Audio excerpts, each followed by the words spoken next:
Psalm 102. I only have 15 minutes tonight, and that's all I need.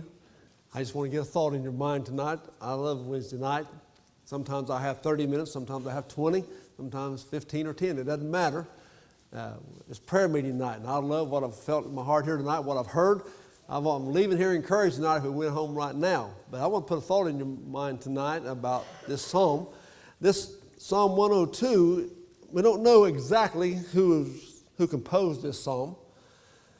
It could have been one of the men, David, Nehemiah, Jeremiah, but it is believed by the psalm that it was given during the time of the captivity, probably toward the end of the Babylonian captivity. It's a prayer of someone afflicted, someone that's hurting when they're overwhelmed. And probably here on this Wednesday night service, probably everyone in here could look back at a time, maybe even recently, or maybe several years ago, sometime in your life, when you were really overwhelmed.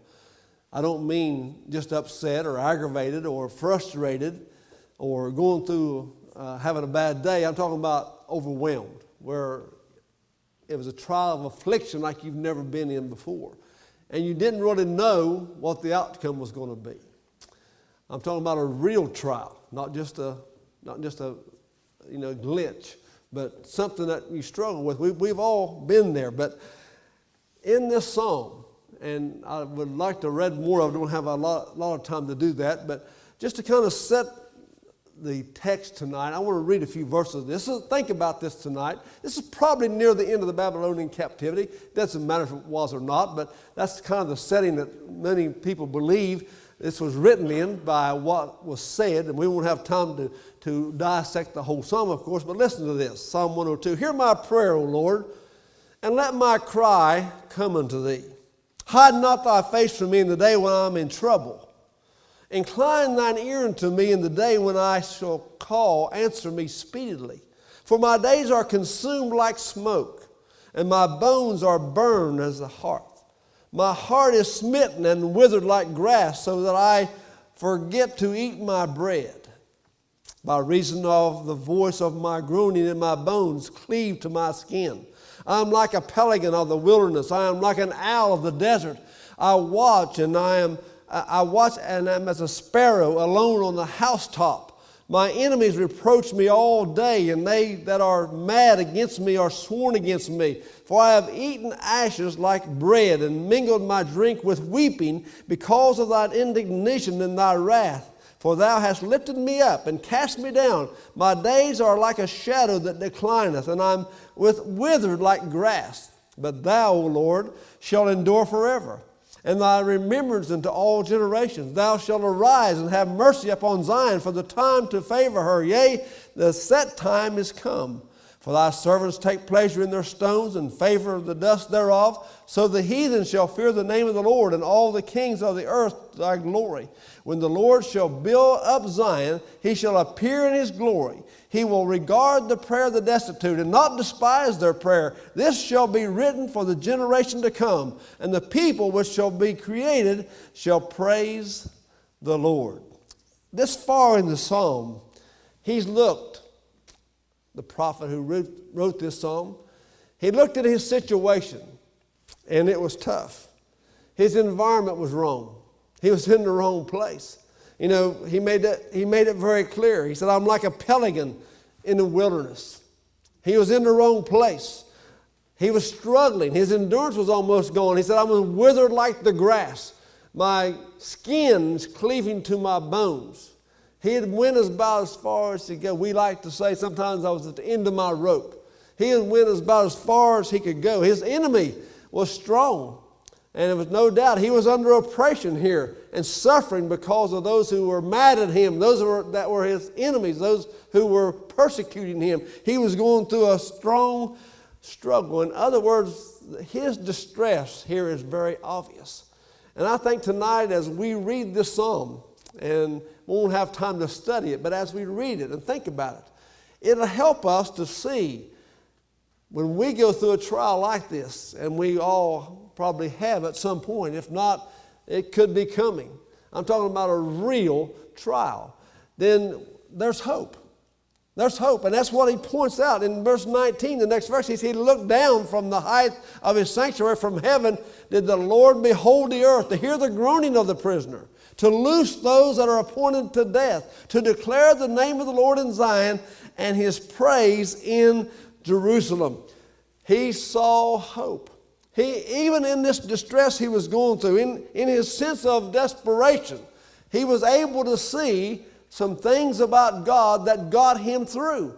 And there's going to be times in our life, in situations, that we're going to be able to see that there's nothing going to change this except God. We've already heard some testimonies tonight of what God has done, how he's answered prayer. But the object of his hope here tonight, as we think about that, verse 13 says, thou shalt arise and have mercy on Zion, for the time to favor her, yea, the set time is come. The captivity was about to end, and he was able to see down the road and know that God was going to restore them. The rebuilding of the temple was the prayer of God's people all the time. They were in the captivity. The city had been burned, the temple had been destroyed, and they had been under oppression of the Babylonians for all this time. And the temple was like the church, a type of place where they came to meet and where they came to worship God. The Jews used the temple as the heart of their worship, and it was in rubble. It was gone. And we remember Nehemiah rebuilt it. God raised him up to use him, but it was going to be a time coming. And the prophet could see as he penned this psalm, as God comforted him and gave him hope, even in this time of desperation, that things was going to change. Verse 19 said, for he looked down from the height of his sanctuary. From heaven did the Lord behold the earth. He experienced this. He knew that even though he was in this desperate situation physically, that he was struggling spiritually, that the church was in trouble, or as the temple would say, a type of the church, they were in trouble because it had been destroyed. He said now he knew that God heard their groanings. He had the hope and the promise of what was going on. He had hope, but his hope was only in the Lord. And the only hope for our country is in the Lord. That's the only hope. If we're ever going to see revival, it's going to have to come from the Lord. It's going to have to come that way. You know, it's his hope here. He directed it toward God. He knew where it was coming from. For a long time, it seemed that God had forgotten them. He allowed them to be punished because they were a stiff-necked and a hard-hearted people. And he had warned them. He had sent Jeremiah. Jeremiah spent his whole life weeping and crying and begging God's people, don't turn your back on God. Turn back to God and worship God. They wouldn't hear him. They said they don't want to hear anymore. They don't want to hear. They even gnashed on him with their teeth. They didn't want to hear the truth. I'm telling you what, it gives me cold chills when I think about that. Because that's a picture of America if I've ever seen it. That's where we're at right now. The church is in trouble across this land today. Bad trouble. People don't want to hear the truth. It's too narrow. It's too harsh. It's too judgmental. We don't need that today. That's what people are saying. We need to rejoice and praise, and we need to be positive. We need to be more tolerant and all that.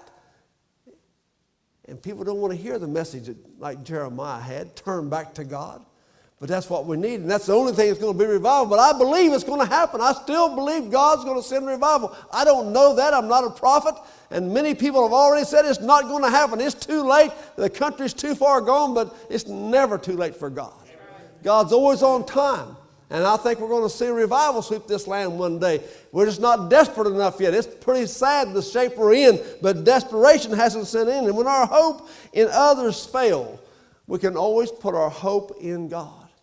When our situation looks like it's not going to change, it's not going to get any better, our hope, we can place it in God, because God is not going to fail us. His hope, or our hope that we have in Him, it comes from God's character and from His perfections. That's where He got His hope. Look at verse 12. But thou, O Lord, shall endure forever, and thy remembrance unto all generations. It doesn't matter. It really doesn't matter how things unfold in our lifetime. I mean, we could get into a nuclear war with North Korea. We could have a major depression. A lot of things could happen in our country. The economy could fail. I mean, we could find ourselves, and as we have in past history, in dire straits. But there's one thing we have hope in tonight. God's going to endure. His promises will stand forever. Right. And as Christians, we have nothing to be afraid of. We have nothing to be sad about. Our burden ought to be tonight for those who don't know Him, those who don't know Him in hope. They have no hope. That's why we have a world full of hopeless people. They have no direction in life. They've missed out on the goodness of this life because they don't know God. They've tried to find hope in man. They've tried to find hope in money. They've tried to find hope in success. And they're desperate. So we've got a world full of people in bondage to sin, to drugs and to alcohol and pornography, and people addicted to money and to their jobs and to gambling and just things for themselves because they're in darkness. They don't know God. They don't understand what God has for them.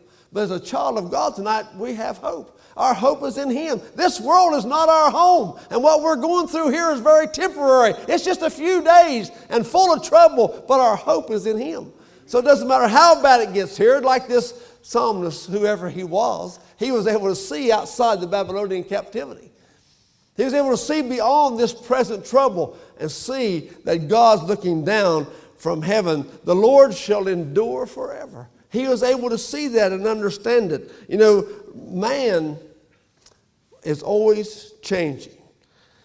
And all earthly things that we know about are very unstable. But the Lord never changes. I'm God. I change not. The same yesterday, today, and forever. Look at verse 17, and we're almost finished. He will regard the prayer of the destitute and will not despise their prayer. Isn't that a blessing tonight to know that He will hear a desperate prayer?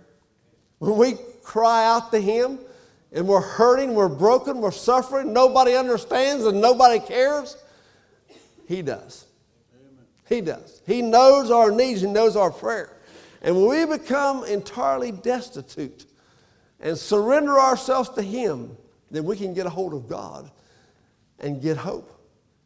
And it's not found here. And it's not going to be found here. Now, one more verse, verse 13. I want to read that again. Thou shalt arise and have mercy upon Zion, for the time to favor her, yea, the set time is come. You know, the time had come for the Lord to deliver His people one more time. He had done it more than once.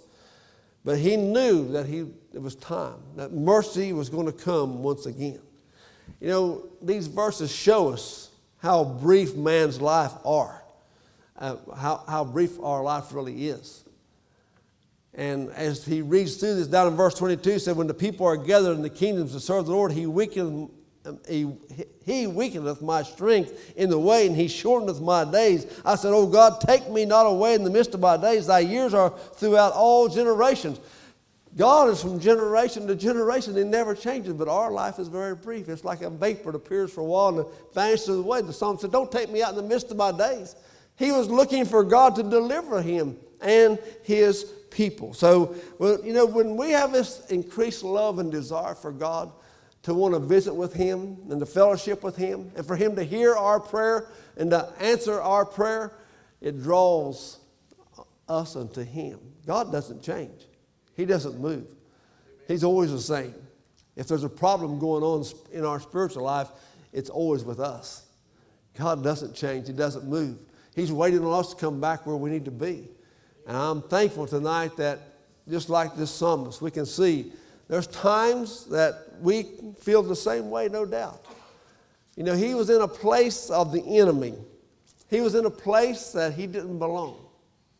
He didn't belong there. You know, his environment was wrong. And I believe every true believer experiences that a great deal in this life right here. You see what's going on around you in this world, and you think, what's going on here? I feel like I don't even know this place anymore. Don't even know these people anymore. We're living in a different day. Sometimes God helps us to see, even in our desperation, we have hope in Him, and we need to pray. God, send a revival. Turn this thing around.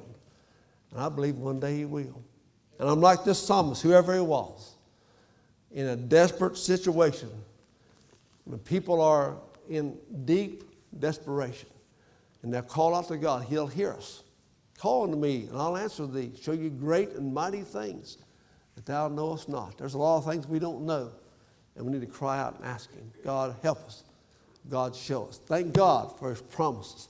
And this psalmist knew it and understood it, and under the inspiration of God, penned it for us to encourage our hearts tonight, and I pray it's encouraged you. Let's pray.